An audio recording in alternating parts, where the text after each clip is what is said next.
name's Tamara Chambers, and this is Tamara Just Saw. And I just got this wing in the mail. It's for a Kyrie Kingdom Hearts 3.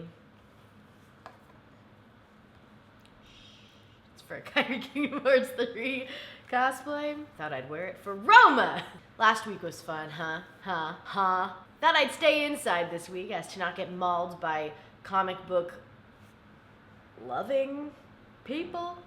I really don't know. And I decided to finally sit down and watch Roma. It's a whole different beast, I think, willingly not seeing something when it's on Netflix. If it's in the theater and you don't get around to it, sure, I understand that. That's basically my entire existence. But it had been on Netflix for quite a while. I still hadn't sat down and watched it.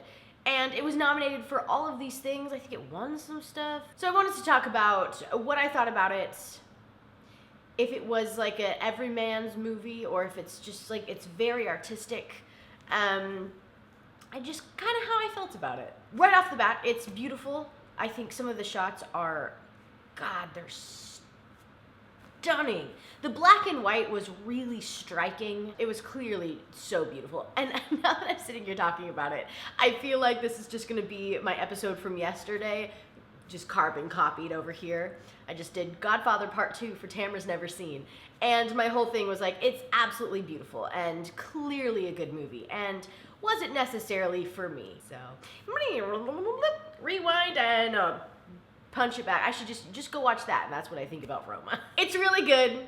I am just I've said this a million times, I'm such a Netflix fangirl. I love where Netflix is taking film. I know it's kind of a controversial subject.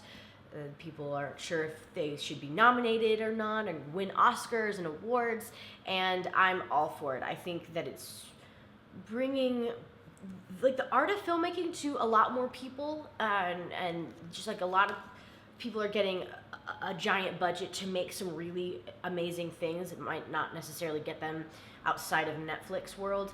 And I think it's also bringing a lot of really good film to a wider assortment of people, especially millennials that might not get out to the theater. I know it's not great for theaters too, and I definitely do not want theaters to go anywhere, obviously. But taking out that crucial thing where theaters need people to come to them to survive, I love Netflix. I think it's really cool that this is on Netflix. I think it's awesome that an Oscar-nominated Best Film Picture was made for and is on Netflix. That's killer. So cool. I don't think that I am the specific audience for this, though I found a lot of enjoyment in it. I think it's really good when things are happening during it.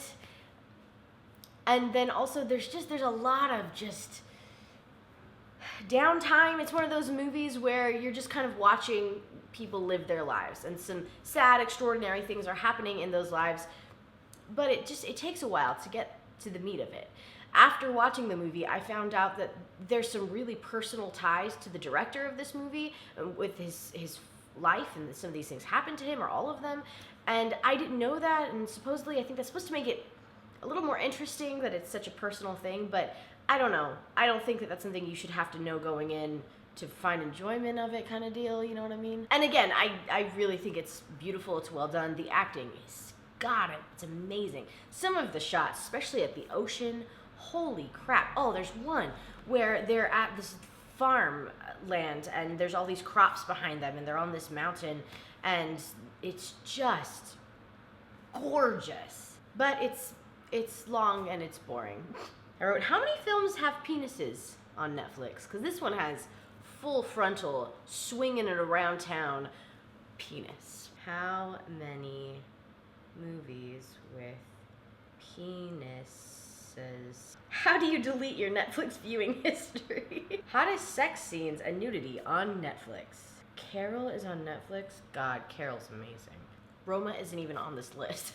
The movie is based around Cleo, who works for a family in Mexico City as their servant kind of deal. Cleo gets pregnant and the man that she gets pregnant with leaves her. She's working for a couple and the husband leaves the wife in that couple. And honestly, it's got total themes of women power, rising above, getting through it, finding out who you are, taking care of business. It's really cool. I think that kind of stuff, awesome. I love a good rise above movie. The themes aside that are told really well though, I don't know, guys. I just thought it was so boring. Instead of Roma, I feel like it should have been named Moving On, the movie. Pretty important story, but a little slow for dum-dums like me.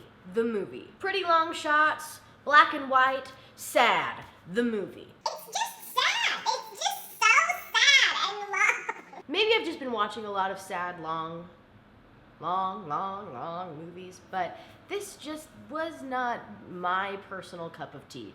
Again, I see the importance of it. I see that it's absolutely gorgeous. Incredible work was put into it and came out on the other end very, very well done. There's one part where some trees catch on fire. Everyone is trying to put them out. There's giant flames everywhere. And this guy in a giant costume comes out and just starts singing. And it's very much the live action equivalent of the everything is fine, this is fine dog meme.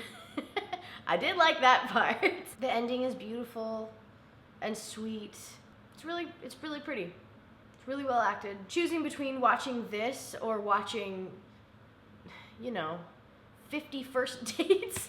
I don't know why that came to my mind. I don't know. I'd probably choose 50 First Dates, to be quite honest. It's long and sad and nothing really happens until it does, and then when it does, it's cool, but it's long and sad. The movie. Am I glad I watched it? Yes. Am I glad it's over with? Yes. Again, exactly the same as my Godfather Part 2 review yesterday.